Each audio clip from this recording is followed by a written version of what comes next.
Hello and welcome to episode 51 of the Clean Energy Show. I'm Brian Stockton. And I'm James Whittingham. Welcome to an entertaining discussion of the week's developments in clean energy and transportation. Brian, you and I get together every week and we talk about what's going on in the world, and it is a fast-changing world.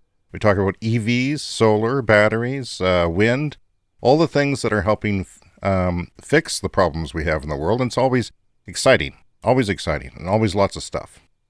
Yeah, so much happens every week, and we've been doing this for a full year now, so congratulations to us. This is our 1-year anniversary special. I cannot believe it. 1 year ago, this is what we sounded like. Welcome to the Clean Energy Show. I'm Brian Stockton. And I'm James Whittingham. So, let's look at the news here. So, James, Nissan has come up with a zero-emissions lullaby. Terrible. We were in your bomb shelter. Very rusty. Well, we were so young back then. So young, so innocent. I think that's the big thing. We had no idea what was coming. Alexa, how old is the Clean Energy Show? The Clean Energy Show is 1 year old. It is hosted by James Whittingham and Brian Stockton.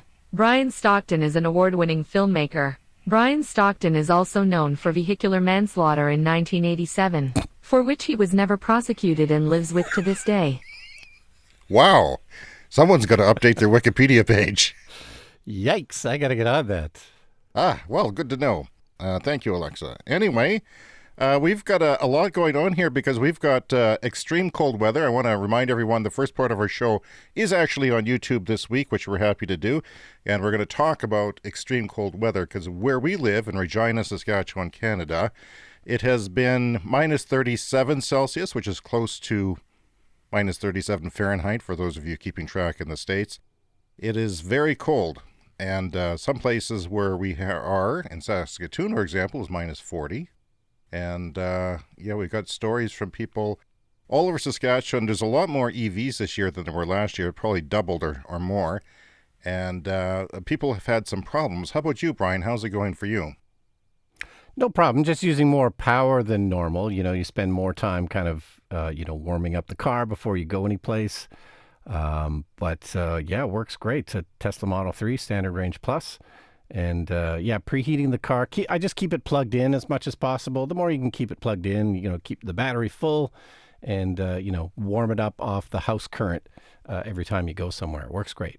Yeah, and I'm loving my car, too. And I've had to drive both cars. We have a internal combustion engine Toyota Prius, and it's a high-tech car with some electrical components in the drivetrain, and I just love going to the electric car. In fact, I drove it around last night just for the hell of it, because I just enjoy it so much.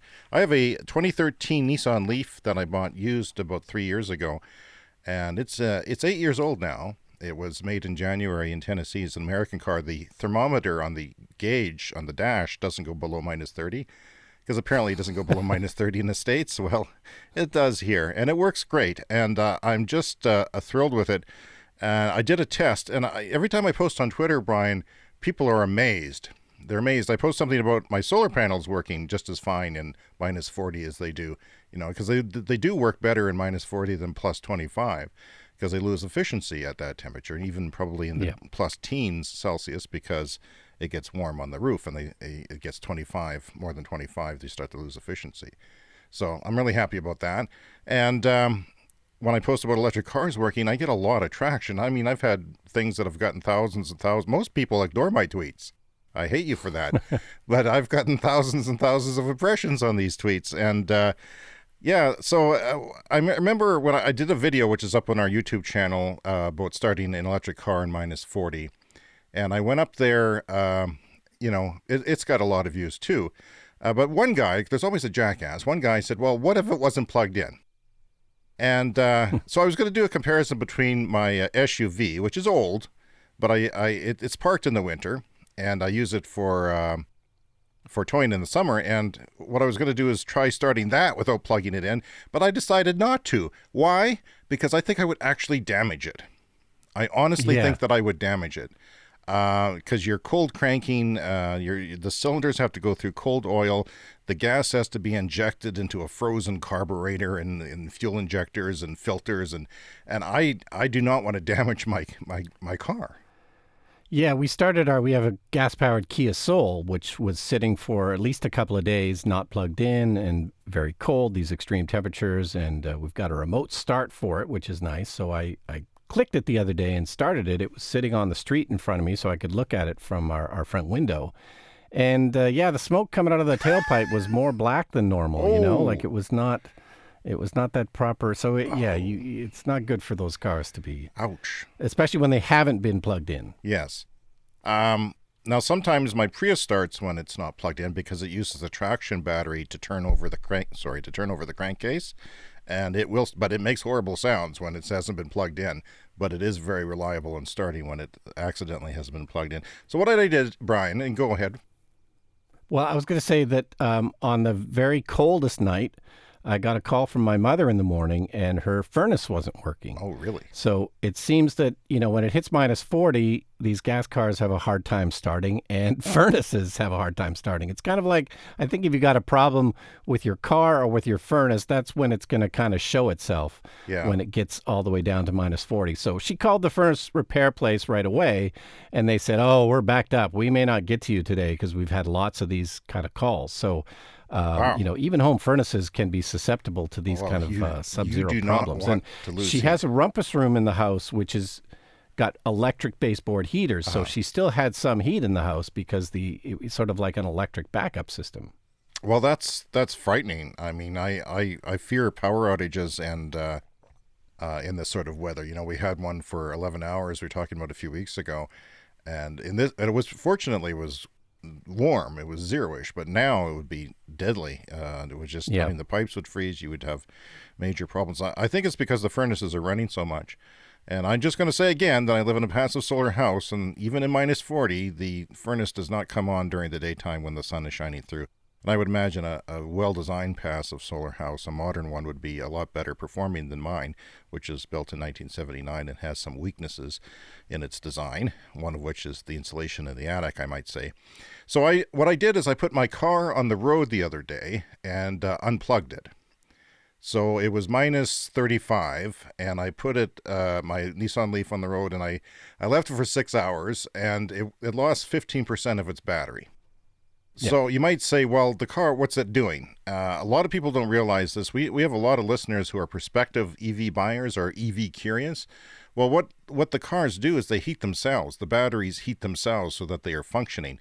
In my case, my battery heater comes on when the temperature of the battery pack hits minus 18, and it turns off. It cycles on and off. Once it gets up to minus 12, it'll cycle off. So I used about 15% of my battery, and my battery is about a fifth of the size as yours, if you consider the battery degradation in my battery pack. So it's about a fifth of the size of yours, and yours is on the low end of a Tesla, right? Yours is about 400 kilometers, but they do have 500 plus versions of Teslas out there.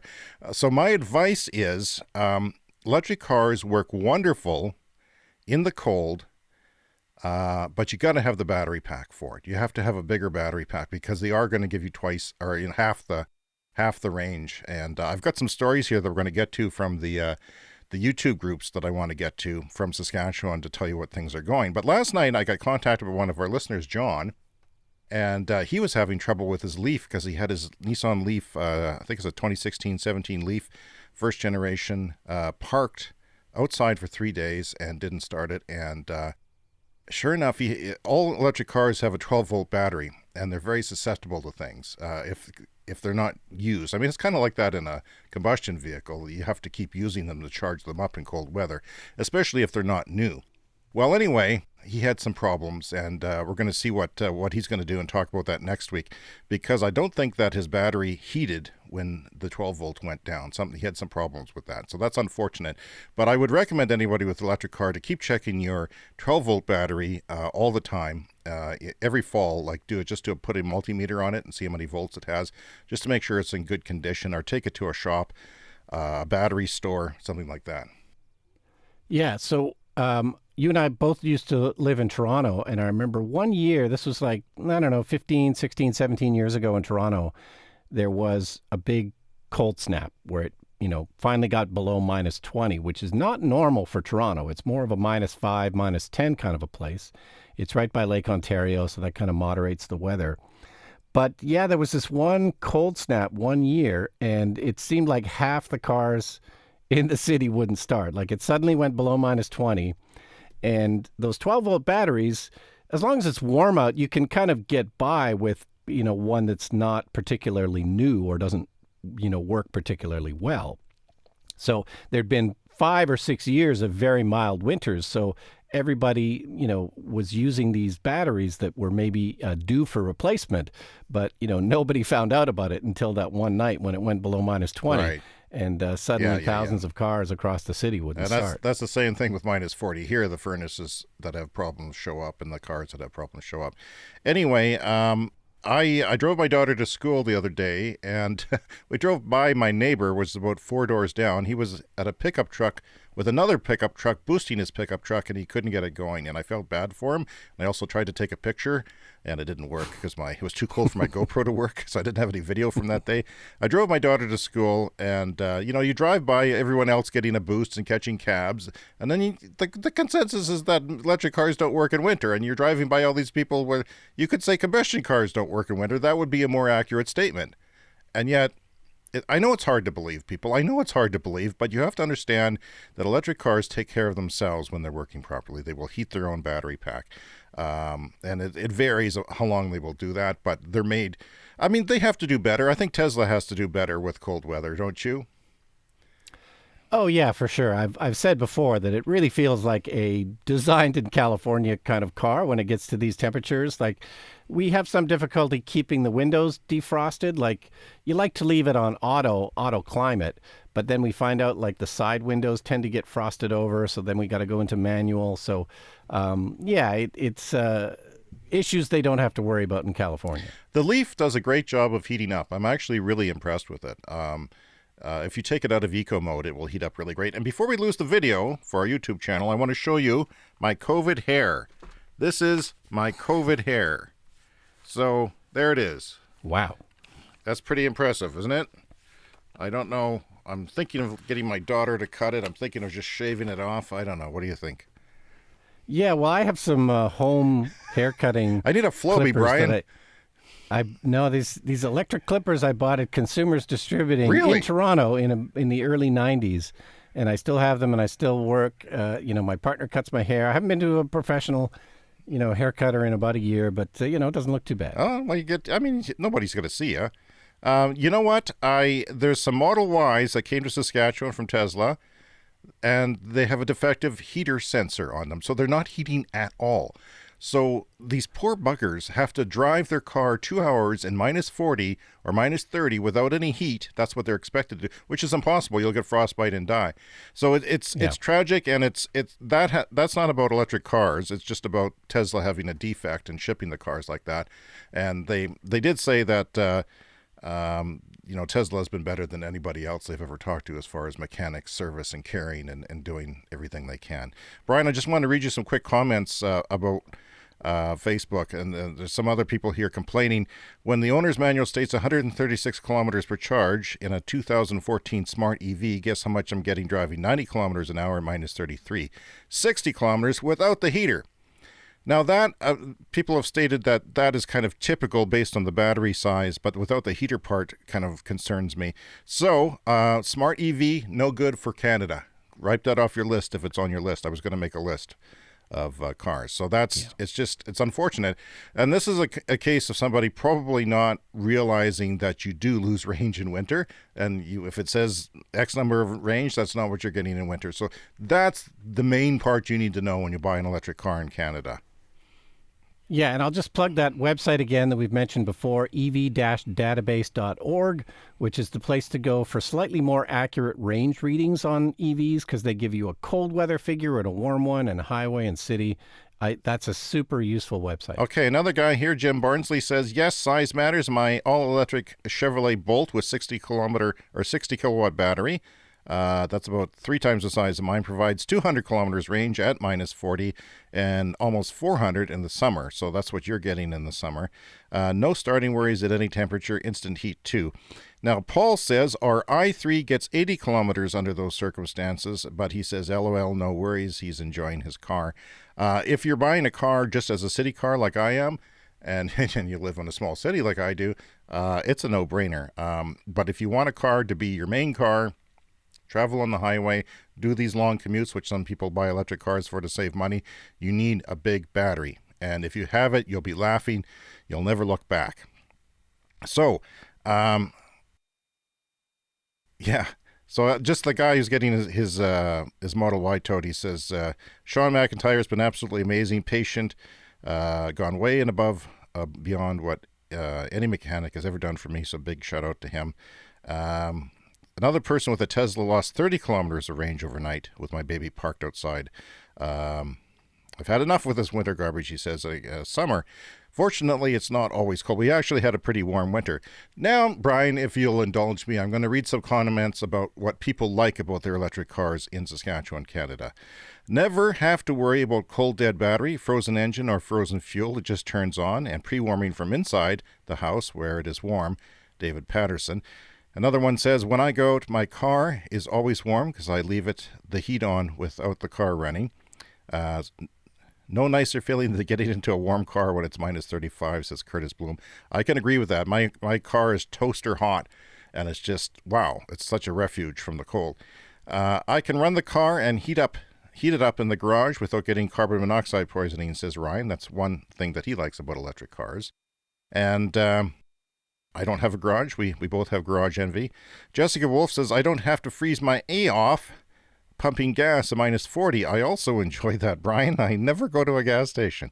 Jem Tenford says, even on the coldest, most miserable morning, seeing the kids walking to school, getting all excited, yelling out, Tesla! And my son in high school points out that Tesla is a very cool car in his high school. So that's good. Young people, you are the future. God love you. Is enough to warm my heart, all that happening. He says, if you want to get the fart sound going on the external speaker ready as well, and the kids love that, I can imagine. Matt Molson says, preheating from the phone, no gas or diesel smell stinking up the neighborhood, and no clouds of vapor when cruising around town. When I drove my kid to school, Brian, the other day, the vapor cloud from the truck in front of me was so dense that it was a whiteout condition. I actually had to hit the brakes. That's how bad it was. That's just one car. I noticed that this morning. Yeah, I did some driving around this morning, minus 30, and it was kind of amazing how much, vapor, smoke, exhaust was coming off all the cars. It was crazy. Especially from the get-go. If you, like, a light turns green, it's just whiteout conditions, and it's amazing. Now she says, I love the fact that you can warm up the car without idling, which is awesome if you park in the garage. Also, I have really enjoyed the last 3 winters not having to worry about all the regular issues of cars. And Matthew Demyen says, I love that I never have to worry about the car starting from a dead battery or needing to run outside throughout the day. My wife's co-workers, they don't have a plug at their work, and they have to go out at lunchtime in the minus 40, or they have to go out with their little remote units and stand outside, and it's like being a smoker. It's like being a smoker owning a gas car. Anyway, that's it for our YouTube show this week. We're going to have more on our podcast if you want to listen to more comments about cold weather driving, and we'll see you again. By the way, everyone, you should know that the lightning round is coming up very soon. And that is when I throw headline after headline. We clean up the extra headlines, Brian, and throw them right at you. Just so we cover everything we can. So what do you want to talk about this week? Well, there's a new premier in Nova Scotia here in Canada who's going pro-EV. There's been a proposed U.S. federal tax credit for electric bicycles. It's not passed yet, but that's in the States, looking right? at a 30% tax credit in the U.S. for electric bicycles. That's a huge deal. Audi has released a new electric car, and I think that's about it.